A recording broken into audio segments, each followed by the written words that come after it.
안녕하세요. 뉴스와 사람들입니다. 조은석 특검에 대한 우려가 있음에도 지켜보자고 했던 이유는 그의 물불을 가리지 않는 수사력 때문이었습니다. 그런데 MBN의 단독 내란 특검 계엄사령관들 군사재판은 손안대기로 가다 라는 제목의 기사에 따르면 내란 특검법은 이 재판들을 특검이 가져와 민간법원에서 재판을 받을 수 있도록 하고 있는데 조은석 특검은 군사법원 재판을 가져오지 않기로 가닥을 잡았다. 재판 절차상 문제가 생길 수 있다는 이유다. 논의해본 결과 군사법원 재판은 특검이 아닌 군검찰이 그대로 맡는 게 낫다는 결론을 내렸다. 자, 그런데 군사재판을 받고 있는 주요 지휘관들 재판을 특검이 맡지 않을 경우 외환 사건 수사에 차질이 생길 수 있다는 우려도 나온다고 보도했습니다. 자, 굳이 특검이 MBN에게 이런 사실을 흘리거나 단독을 주었을 것이 선뜻 이해는 안 가나 이 보도가 만약 사실이라면 조은석 특검에 대한 기대는 사라지게 됩니다. 김경호 변호사는 다음과 같이 밝혔습니다. 조은석 특검 법대로 일하라. 군사재판 사건은 즉시 넘겨받아야 한다. 2024년 12월 3일 일부 군 지휘부와 정치 세력이 헌법을 어기고 비상계엄을 준비했다는 의혹이 불거졌다. 이 일은 단순한 군사작전이 아니라 헌법을 뒤엎으려는 내란일 수 있어 국회는 특별검사를 임명했다. 조은석 특별검사는 바로 이 사건의 진실을 밝히기 위해 임명된 사람이다. 그런데 최근 조 특검은 군사법원에서 이미 재판 중인 사건은 그냥 놔두겠다고 했다. 지금 군사법원에서 재판을 받고 있는 군인들 중에는 12.3 계엄 음모에 깊이 관여된 인물들이 있다.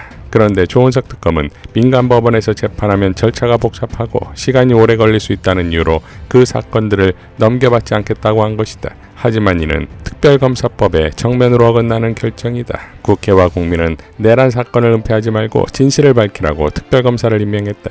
그런데 조은석 특별검사는 가장 핵심적인 사건들을 스스로 포기하려 하고 있다. 법은 특검에게 명확하게 모든 관련 사건을 넘겨받고 직접 수사하고 재판하라고 지시하고 있다. 조 특검은 일하기 싫으면 그만 관두라는 비판을 듣기 전에 지금이라도 법이 준 권한과 책임을 다해야 한다. 조은석이 몰래 MBN 단독으로 국민에게 내민 메시지 군사법원 사건은 제외. 이 의미는 군장성 내란 그대로 두어야 윤석열에게 반란 적용 차단, 고도의 계산, 욕이 나온다. 라는 충격적인 메시지를 냈습니다. 이어 김경호 변호사는 조은석을 직권남용 혐의로 공수처에 고발했습니다. 자, 이미 고검의 사무실을 잡아야 하는 이유를 군사보안 때문이라고 했던 조은석 특검이 아닙니까? 이미 사무실 논란도 문제가 되었었지요.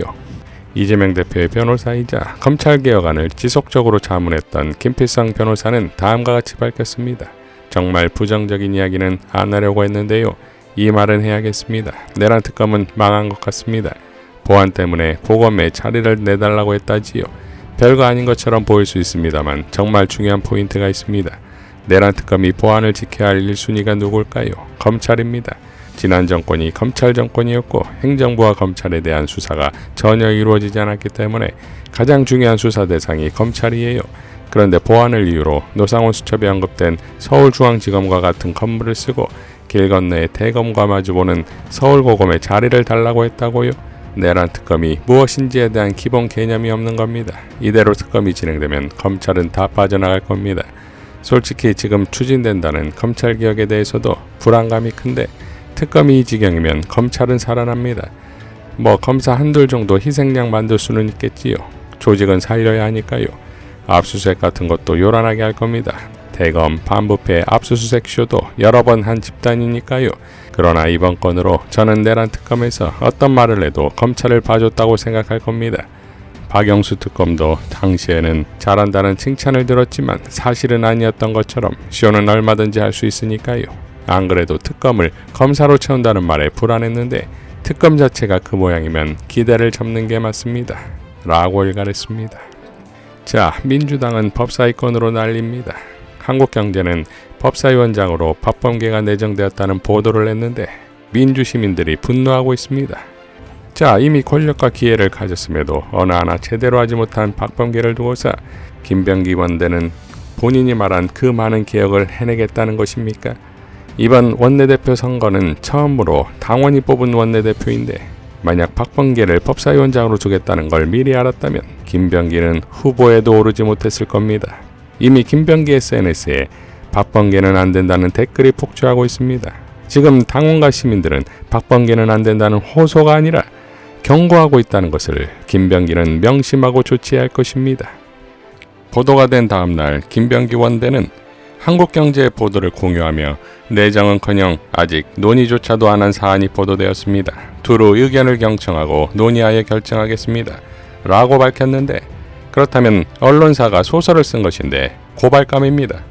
또한 반응이 왜 이리 늦을까요? 이것으로 박범계에 대한 당원과 시민들의 의견은 명확히 전달된 것이니 끝까지 지켜보겠습니다. 국힘 주진우가 박선원 의원, 한준호 의원, 강덕구 의원을 허위사실 공표로 고발하겠다고 하자 한준호 의원은 제 말의 어느 부분이 허위인지 제대로 밝히지 못하면 무고로 고발될 것이니 각오 단단히 하고 덤비십시오. 끝까지 가봅시다.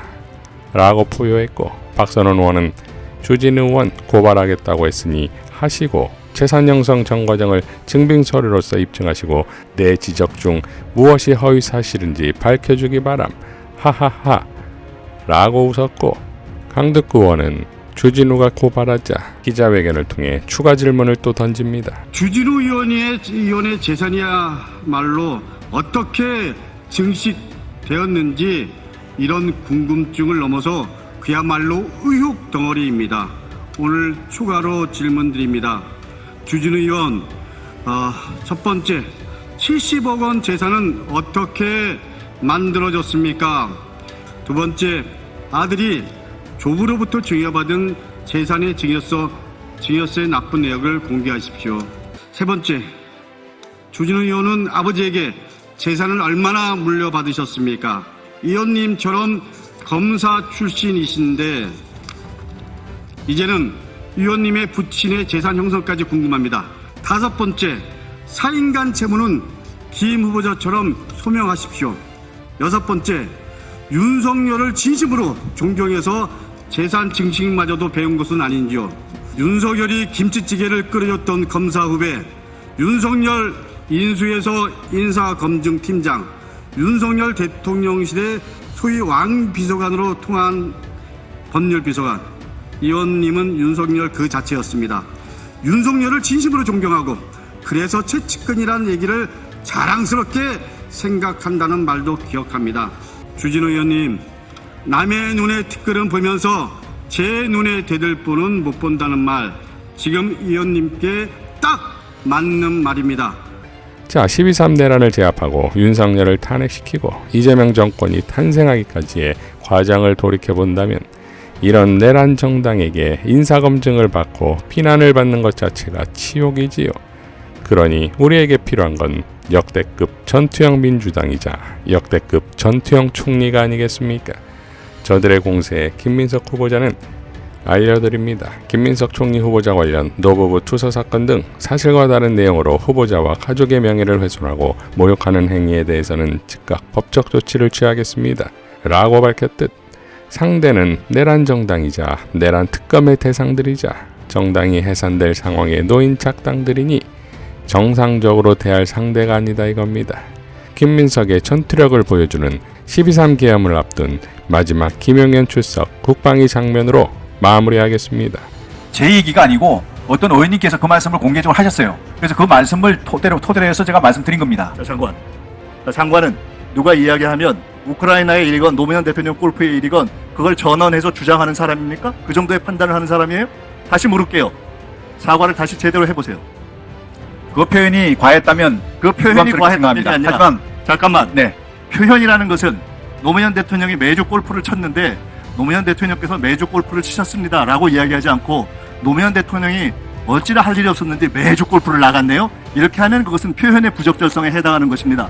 지금 장관에게 묻는 것은 노무현 대통령이 매주를 골프를 치지 않은 사실관계를 본인이 확인하지도 않은 것을 가지고 허위로 일국의 장관이라는 사람이 전직 대통령의 명예를 훼손할 수 있는, 법리적으로는 사자 훼손에 해당하는 것을 국회에 지금 그 후손이 있어서 저는 그것에 대해서 문제제기를 할 것이라고 보고 있는데, 법의 심판을 받는 것과는 별개로 그에 대해서 본인의 무엇이 잘못된가를 사과하라고 했는데 장난쳐요 지금? 다시 얘기해보세요. 자주 치사하는 것을 표현이에요 아니에요? 자, 그 사실에 대해서 정확하게 인지하지 않은 것을 잘못 말해서 죄송하다, 누구한테 지금 유감이라고 어디다가 우리가 여기 무슨 일본 총리 얘기 듣는 줄 알아요? 다시 사과해보세요. 자주 운동을 자주가 아니라 매주라고 했잖아요. 아니, 그러니까 바로 얘기하세요. 본인이 했던 얘기를 제가 이렇게 기억해서. 하잖아요. 자주 운동을 하신 것은 뭐 다 아는 사실 아닙니까? 누가 다 알죠? 누가 다 알아요? 자, 장관 장난치지 말고 본인이 한 얘기 똑바로 기억해서 필요하면 정회를 요청해서 속기록 갖다 줄 테니까. 이상 뉴스와 사람들이었습니다. 시청해 주셔서 감사드립니다.